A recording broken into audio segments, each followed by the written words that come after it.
नमस्कार, आदाब। मैं मसरत अली सलमानी, आप देख रहे हैं भारत न्यूज। आपको बताते चलें कि यहाँ सहसवान में पीस पार्टी की एक मीटिंग होने जा रही है और मीटिंग हो भी चुकी है। मैं आपको बता दूँ, राष्ट्रीय महासचिव अफरोज बादल साहब आए हुए हैं। अफरोज बादल साहब से कुछ बात करेंगे, जानकारी लेंगे। और जैसे कि यूपी में पार्टी का संगठन के विस्तार के लिए और संगठन को मजबूत करने के लिए वो यूपी में निकले हैं और डिस्ट्रिक्ट बदायूं के सहसवान में आए हुए हैं। यहाँ पर विधानसभा अध्यक्ष और जिला अध्यक्ष भी मौजूद हैं, इनके अलावा और कार्यकर्ता भी मौजूद हैं। हम उनसे बात करेंगे क्या है कि उनकी रणनीति। भारत न्यूज अपने आपको स्वागत है।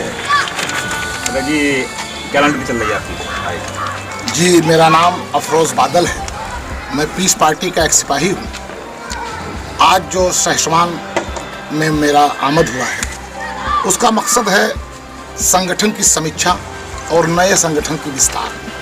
पीस पार्टी 10 फरवरी 2008 को बनी और एक अच्छा संघर्ष करते हुए आज हमारे साथी हमारे बगल में हमारे विधानसभा अध्यक्ष जी बैठे हैं, हमारे जिला अध्यक्ष जी बैठे हैं। संगठन की विस्तार के साथ साथ हम लोग आगामी 10 फरवरी को लखनऊ में एक बहुत बड़ा कॉन्फ्रेंस करना जा रहे हैं, जिसका नाम है उलमा कॉन्फ्रेंस।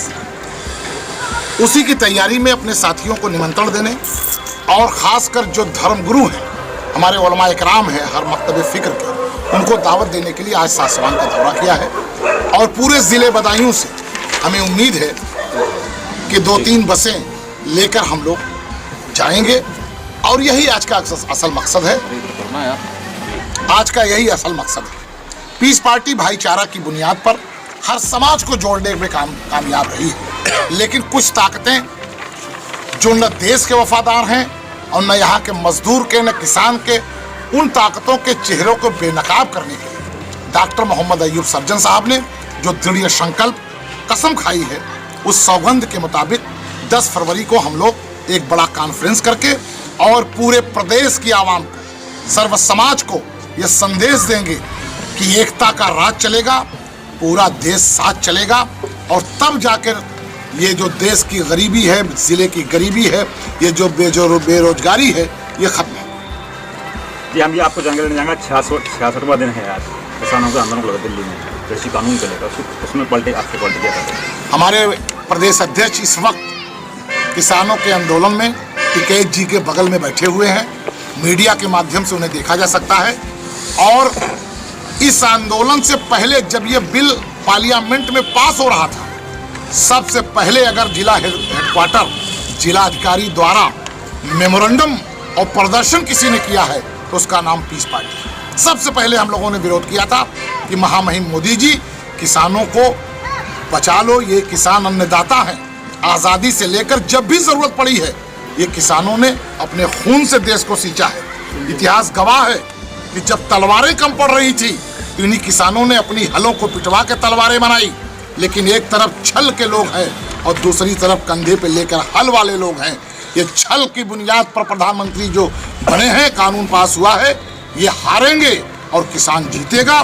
इस देश का पीस पार्टी का बच्चा बच्चा किसान के साथ है। हम लोग किसान के साथ मरने जीने के लिए तैयार हैं। हमारे प्रदेश अध्यक्ष संजय गुर्जर हैं, उस वक्त वहाँ बैठे हुए हैं पीस पार्टी।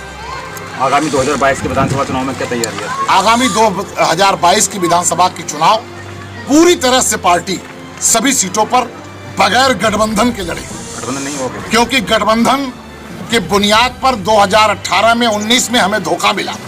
सेकुलर के नाम पर समाजवादी ने हम लोगों के साथ मिलकर काम किया और जब देने की बारी आई तो ये बुआ भतीजा दोनों एक हो गए और ये कहा कि आपका समाज तो हमें वोट देता है। इस बार हम लोगों को दिखाना है, अगर हकीकत में नीयत इनका साफ रहेगा कि नहीं गठबंधन है, ये तो ठगबंधन बनाते हैं, बात छोटे छोटे लोगों से करते हैं और बाद में जो बड़ी पार्टियां होती हैं उनको निकल जाते हैं। इसलिए अभी पूरी तैयारी हम लोग 403 विधानसभा पे कर रहे हैं। आने वाले दिनों में हमारे राष्ट्रीय अध्यक्ष ने कहा है कि जरूरत पड़ने पर हम अकेले चुनाव लड़ेंगे और इतनी ताकत है, एक जिले में हम 2 ही विधानसभा पे लड़ेंगे, लेकिन अपनी ताकत पे लड़ेंगे और ये दिखा देंगे कि भारतीय जनता पार्टी को अगर कोई हरा सकता है तो पीस पार्टी। और ये काम हमने 2012 में किया था। 2012 में भारतीय जनता पार्टी 125 सीट पे थी, पीस पार्टी उसको सामने उन्हीं के मुकाबले में कैंडिडेट देकर खड़ा किया और ले आकर 41 सीट पे खड़ा कर दिया। माननीय अखिलेश जी मुख्यमंत्री बने थे, लेकिन पीस पार्टी पूरी तरह से भाजपा को हराने में कामयाब रही और आज भी कामयाब है।